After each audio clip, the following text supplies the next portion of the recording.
বৃন্দাবনে করেছেন সেই বিলাসকে তিনি স্মরণ করলেন। সেই বিলাস ভাবকে স্মরণ করে সেই দুই আজ চৈতন্য গোসাই স্বরূপে হলেন এক ঠাই। যদি এই জগৎ জীবের সঙ্গ করার জন্য রাধা আর কৃষ্ণ দোনো এক হয়েছে, বহিরঙ্গে রাধা অন্তরঙ্গে কৃষ্ণ, দোনো দেহা দোনো ভাবের দোনো লীলার অধিকারী হয়ে আমার গৌর সুন্দর দাঁড়ালেন। ভক্ত প্রেম আর ভক্ত ভক্ত ভক্তিকে আস্বাদন করে ভাগবতী সুরধরী গঙ্গার তীরে পদকর্তা রচনা করলেন। যেন দাঁড়িয়ে আছে দেখে মনে হয় কিনা ওই দেখো নবদ্বীপে একজন চাঁদই শুধু নয়, বলি দেখো প্রেম সিন্ধু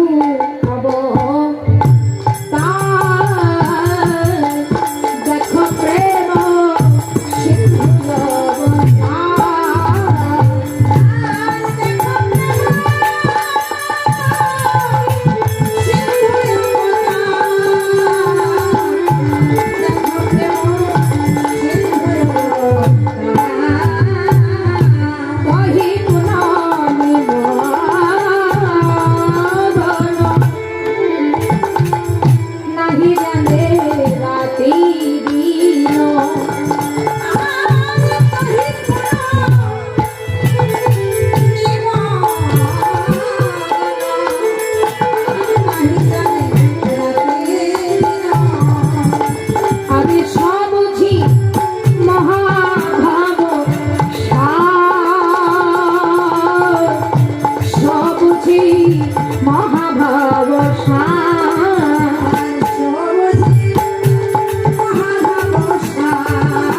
না জানে রাত দিব সবজি মহামাবসার। যদি আমার ভগবান শ্রী গৌর সুন্দর দেখো প্রেম সিন্ধু অবতার, তার পুনর দেহটা চরণ হইতে মস্ত কবরি পুরো দেহটাই যেন দেখে মনে হচ্ছে একটা প্রেমের সিন্ধু দাঁড়িয়ে আছে। হরিবল হরিবল। এই জগৎ জীবকে চৈতন্য দেওয়ার জন্য সেই প্রেম সিন্ধু আজ রাত দিনকে সমান করে দিলেন। যদি তুমি কৃষ্ণ ভজন করো, যদি তুমি গৌর ভজন করো হে করির জীব, তবে তোমার অন্তর থেকে তুমি তোমার ভক্তিকে জাগ্রত করো। শোনো শোনো হে জীব, এই সংসার ভূমণ্ডলে যদি কোনো জীব একবার গৌরাঙ্গ মহাপ্রভুর দুটি আতুল চরণকে আস্বাদন করতে চায়, তাহলে তার গুরু আশ্রয় করে এ জগৎ সংসারের স্থূলকে পরিত্যাগ করতে হয়। চারিদেশ স্থূল প্রবত্ত সাধক তবেই হয় সিদ্ধি। যদি স্থূল ত্যাগ করে কেউ প্রবত্ত পরিভ্রমণ করে তবে নিত্য নবদ্বীপকে সে খুঁজে পায়। স্থান কাল পাত্র রূপে ওই ভক্ত নবদ্বীপ পরিক্রমার আসে ভক্ত ভগবানের সঙ্গ পায়। আর ওই ভক্তের মনে প্রাণে ভক্তিতে নববিধা ভক্তি অশ্বসাত্ত্বিক ভাবে হৃদয় হয়। যদি নববিধা ভক্তি অশ্বসাত্ত্বিক ভাব কোন ভক্ত ভক্তির অন্তরে আসে, একবার কৃপা বলে গৌরাঙ্গ মহাপ্রভু জগতের অনুরাগ কৃপা কেবল তার প্রতি আমার ভগবান বর্ষিত করে। নিকটে আর কিছু দেখবে না, সে কি রাত কি দিন সমান করে দেবে। না থাকবে তার কাছে রাত্রি, না থাকবে তার কাছে দিন, সবকিছু সমান করে হরি নামের জন্য, কৃষ্ণ ভজনের জন্য, ভক্ত সঙ্গের জন্য সে পাগল পাড়া হয়ে ছুটে যাবে। তাই আমার গৌর সুন্দর আপনি আচারে ধর্ম জীবকে শেখাবার করে তিনি গঙ্গার এক প্রান্ত থেকে আর এক প্রান্তে যাচ্ছে। কি করে? নিশাবাদ মঙ্গল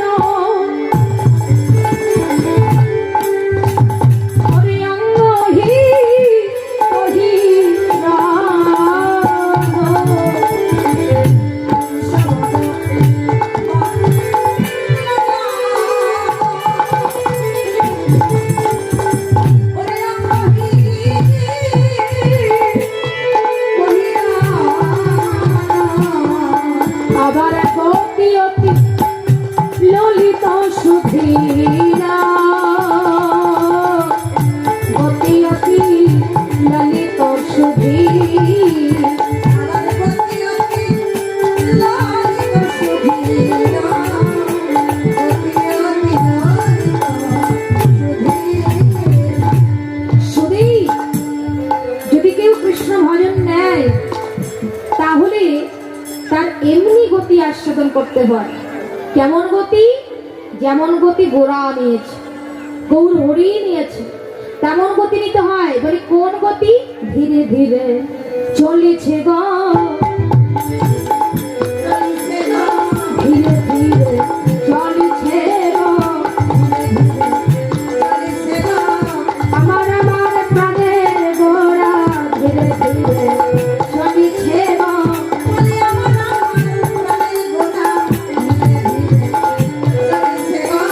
আমার আমার প্রাণের গোরা কলি কলির জীবন,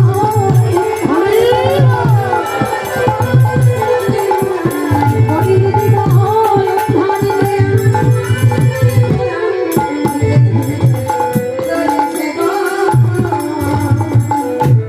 ধীরে ধীরে চলেছে। কোথায়?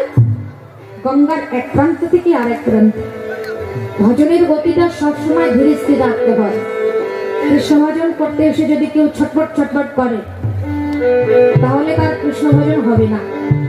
কীর্তন শুনতে এসেও যদি কেউ ছটফট করে তাহলে তার কীর্তন শোনা হবে না।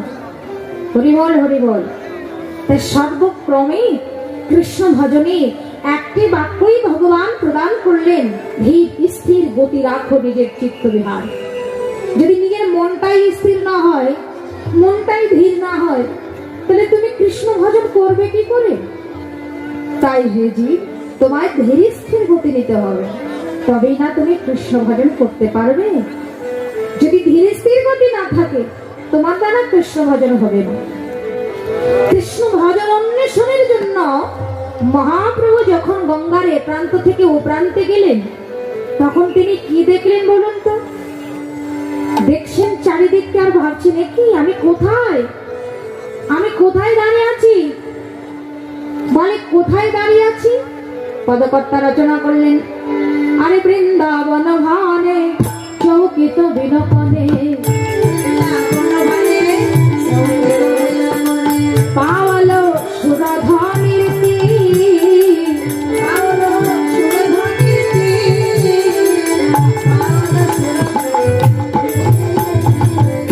কোথায় দাঁড়িয়ে আছে?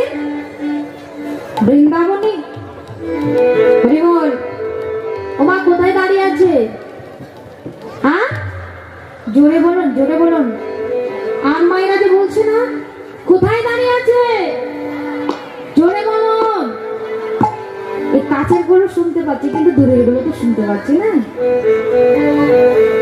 ভগবান কোথায় দাঁড়িয়ে আছে?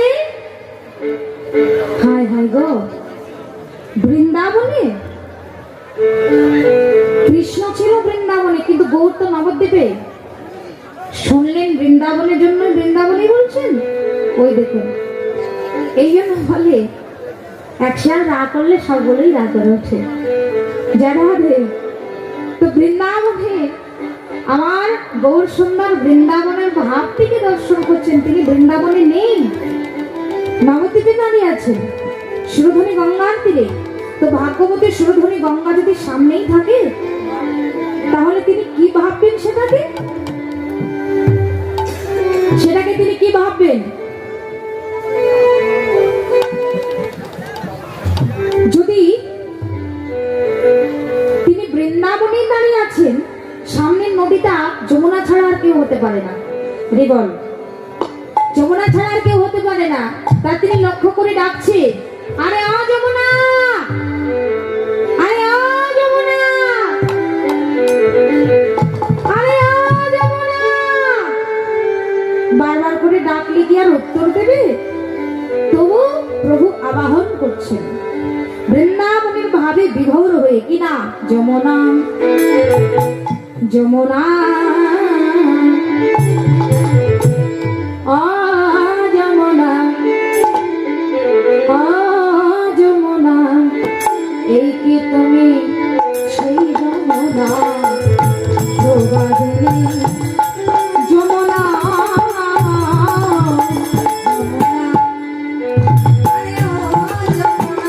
হরিবল হরিবল।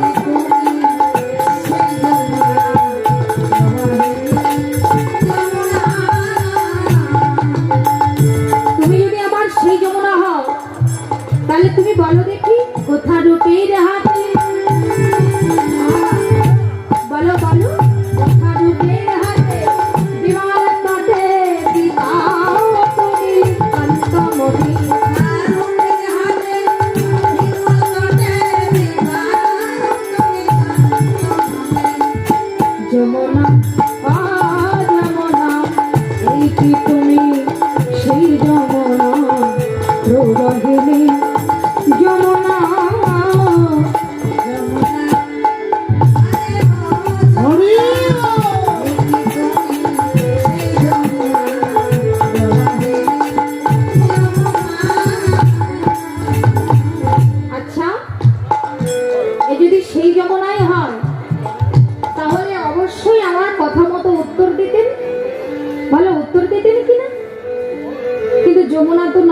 এই যে এদিকে এদিকে, ওই যে পেছনে, হ্যাঁ তোমার পেছনে যে আছে, হ্যাঁ দেখো তো ওকে।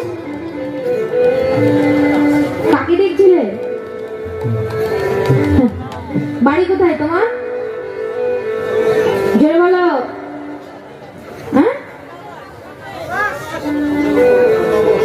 বাপরে, সবাই বলে যাচ্ছে, আমি ওর মুখে শুনবো তো।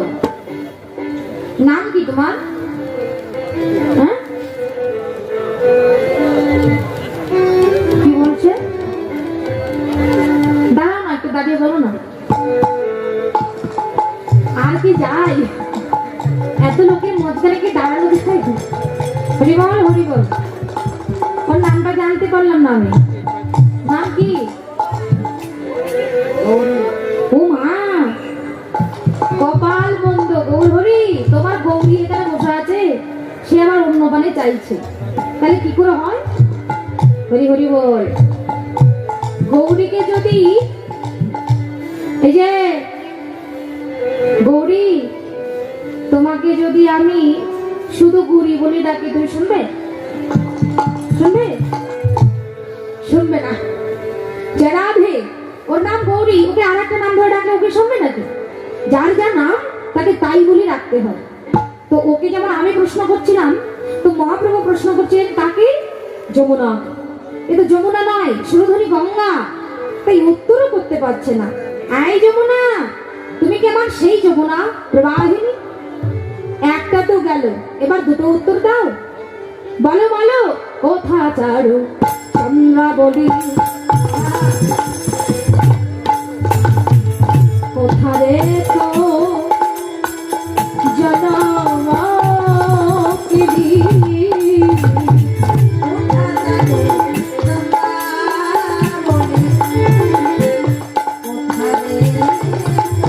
রাধে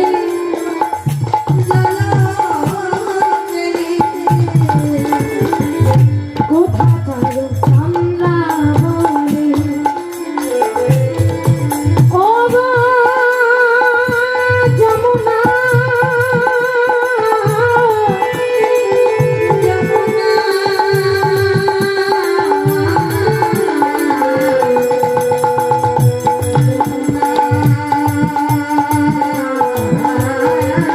হরি বল হরি বল, জয় রাধে।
সত্যি বলো, রাগ করনি তো?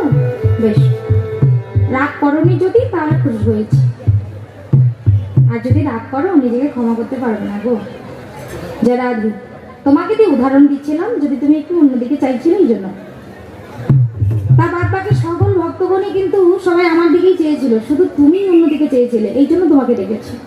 ভুল করেও এই কাজটা করা যাবে না আসলে, ঠিক আছে? যদিও আমরা কীর্তন শুনতে এসেছি এক চিত্ত, আমাকে দেখতে হবে না, ভক্তকে দেখো, ভক্তের চরণকে দেখো, তাহলেই যথেষ্ট। সাউন্ডটা দিয়ে গান করে কোনো শান্তি পাচ্ছি না এই বেলায়, সত্যি বলছি। ও বেলায় খুব শান্তি পেয়েছি, খুব ভালো লেগেছে, প্রশংসাও করেছি, কিন্তু এই বেলায় এসে শান্তি হচ্ছে না। যদিও মা আমার গৌর সুন্দর বৃন্দাবনের রসে বিভোর হয়ে গেলেন, খুব মন দিয়ে শুনবেন। সেই বৃন্দাবনের ভাবকে স্মরণ করেছেন, কিন্তু তিনি তো ছিলেন নবদ্বীপে, কলিযুগের ভক্তির সম্মুখে। তাহলে তিনি বৃন্দাবনের ভাব স্মরণ করলেও তিনি বৃন্দাবনে নেই। এই বৃন্দাবনে কিসের প্রয়োজন? শুধুমাত্র গৌর কৃপা, গুরু কৃপা, ভক্তের চরণের কৃপা। যিনি এই জগতের সমগ্র ভক্তির মঙ্গল কর্তা, সেই ভগবান শ্রী গৌর সুন্দর আজ ভক্তের চরণের প্রতীক্ষা নদিয়ার সুরধনী গঙ্গার তীরে দাঁড়িয়ে করছে। ভগবতী সুরধনী গঙ্গা তার বুকে বড় বড় ঢেউ তুলে মহাপ্রভুকে প্রশ্ন করছে, প্রভু আজ এত সুন্দর দিন, এত সুন্দর সময়, যেন আমার মনে হচ্ছে এই সময় এমন ঢেউ আমার বুকে আজ তুমি জ্বালিয়ে দিয়েছো, যেন আমার মনে হচ্ছে প্রতিদিন যদি তুমি আমার সম্মুখে এসে এমনই ভাবে বিভোর হয়ে, এমনই ভাবে বিহ্বল হয়ে তোমার ওই চরণের, দুটি চরণের প্রেম বাঁধনি আমার পক্ষ বিহার প্রদান করতে আমি গঙ্গা সুরধনী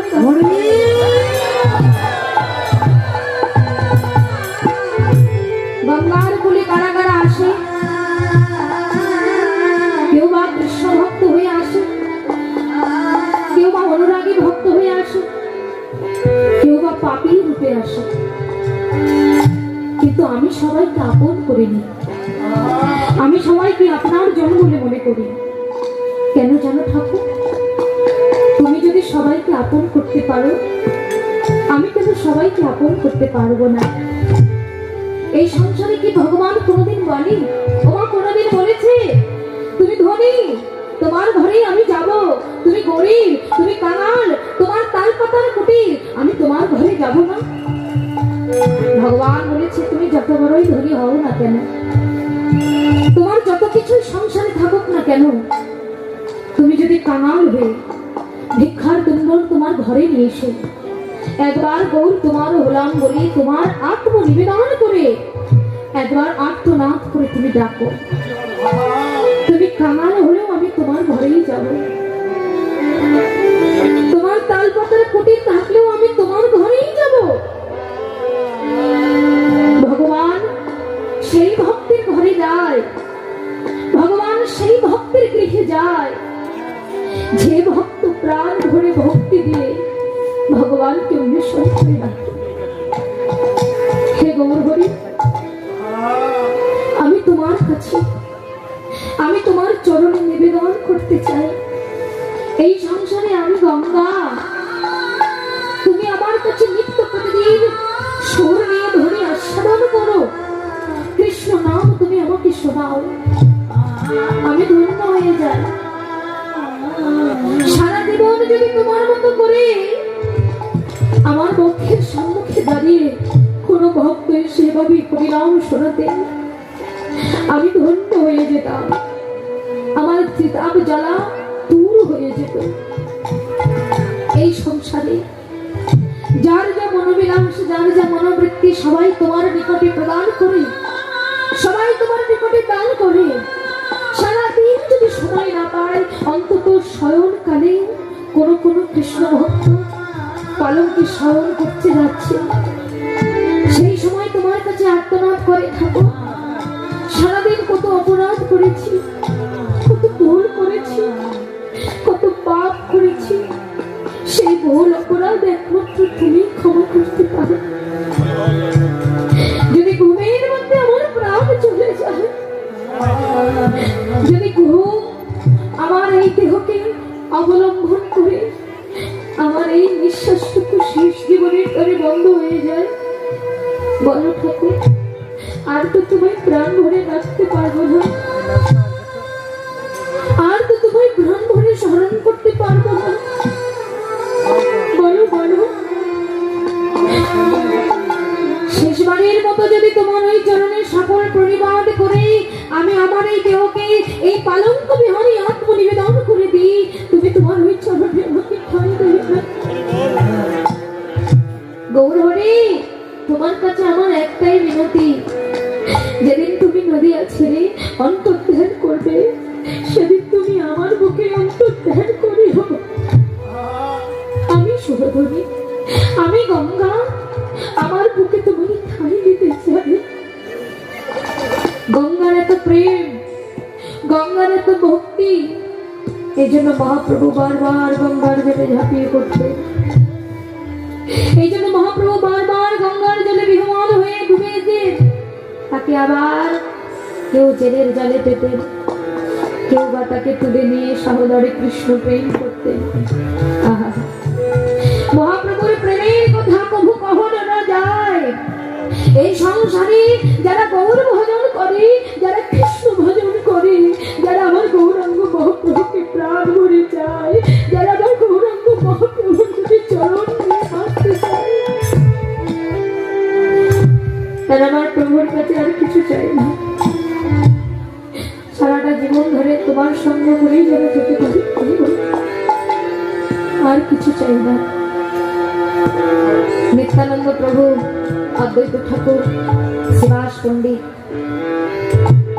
মুকুন্দাদি ভক্তগণ, গদাধর পণ্ডিত সবাই পরিবার ত্যাগ করেছে, সংসার ত্যাগ করেছে গৌর সঙ্গ পাওয়ার জন্য, গৌর চরণ পাওয়ার জন্য। এই সংসারে আমাদের ভগবান কি দেয়নি? দুটো হাত দিয়েছে, দুটো চরণ দিয়েছে, দুটো নয়ন দিয়েছে, দুটো কর্ণ দিয়েছে, নাসিকার দুই ভাগ প্রদান করেছে, জিহ্বা দিয়েছে, আলা জিহ্বা দিয়েছে, যাতে কৃষ্ণ নাম করতে পারি, হরিনাম করতে পারি, ভক্ত সঙ্গ করতে পারি, ভক্তের চরণের ধুলির মধ্যে আত্মমন করে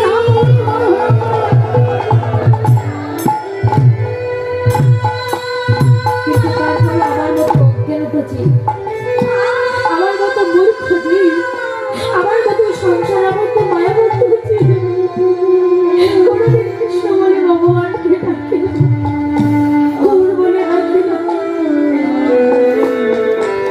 সুরধনী গঙ্গা তো নিত্য দর্শন পেয়েছে আমার গৌরে, কিন্তু আমার মতো পাপিষ্ঠ মূর্খ মনোমতি জীব এই সংসারে কোনোদিন ভগবানের দর্শন পাবে কিনা জানি না। কত কষ্ট করে, কত যাতনা, কত জ্বালা সহ্য করে একমাত্র অবলম্বন এই দেহকে পেলাম এই সংসার। কখনো পশু, কখনো কীট, কখনো পতঙ্গ, কখনো বৃক্ষ, কখনো পাতা, কখনো পশু, কখনো বা এই জন্তারে শাঙ্খ, পোকা মাকড়, শামুক, ঝিনুক, কত কত কত খুলছে আমার এই আত্মদর্শন করেছে। এবার আমার উদ্ধার পাওয়ার পালা, এবার আমার কৃষ্ণ বন্ধন হলো। হে গৌর, 36 নরক যন্ত্রণা কাকে বলে আমি শুধু কানে শুনি, জানি না আমার জীবনে কি হচ্ছে। যদি তুমি আমার দেহে সুর চড়াও, সেদিন তো আমি তোমার চরণে ঠাঁই পাবো না গৌর। যদি তুমি আমাকে অগ্নিকুণ্ডে দাও, সেদিন আমি তোমার দর্শন পাবো না গৌর। যদি আমি ওই তরুণী নদীর ঘাটে যাই, সেদিন আমি পার হতে পারবো না। হে গৌর হরি, যদি গুরু কৃষ্ণ প্রসাদের কৃপা না থাকে, তবে আমার মতো জীব কোনোদিন পার হতে পারবো না।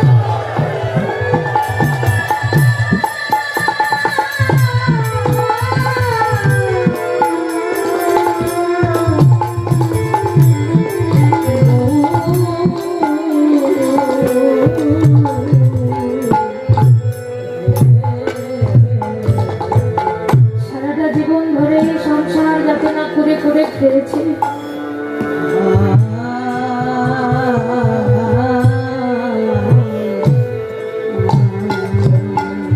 কেউ বা সে গঙ্গার জলে ঝাঁপিয়ে পড়ে মা গঙ্গা তুমি মরে ঠাই দাও তব পক্ষে কেউ মা এসে বলে মা গঙ্গা তুমি আমার ভগবানকে বলো আমায় উদ্ধার করতে কেউ মা এসে বলে মা গঙ্গা আর এসেছি তব নিকটে আর যেন ফিরতে নাই আমার এই সংসারে কেউ মা এসে আমার বক্ষ ধরে স্নান করে শুদ্ধ কেউ বা এসে প্রাণ ত্যাগ করে প্রভু তোমার চরণ পাওয়ার আশায় হে প্রাণীর গোড়া চাঁদ সবার যাতনা দূর করার দায়িত্ব তুমি আমায় দিয়েছিলে এবার শুধু তুমি মমজা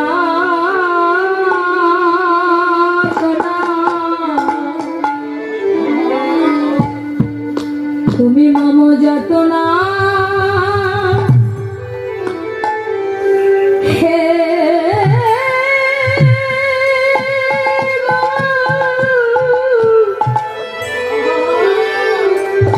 দূর করে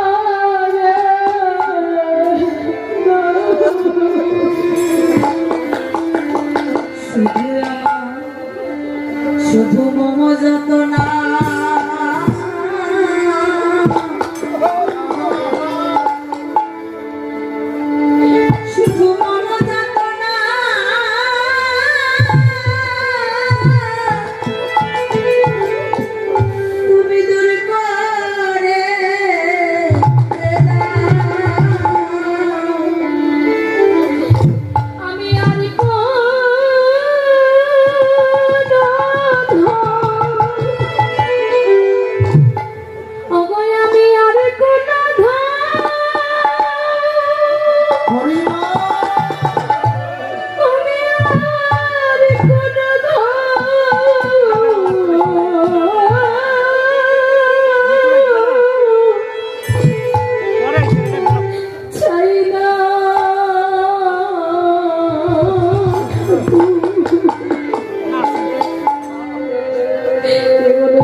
ভক্ত ভগবানের কাছে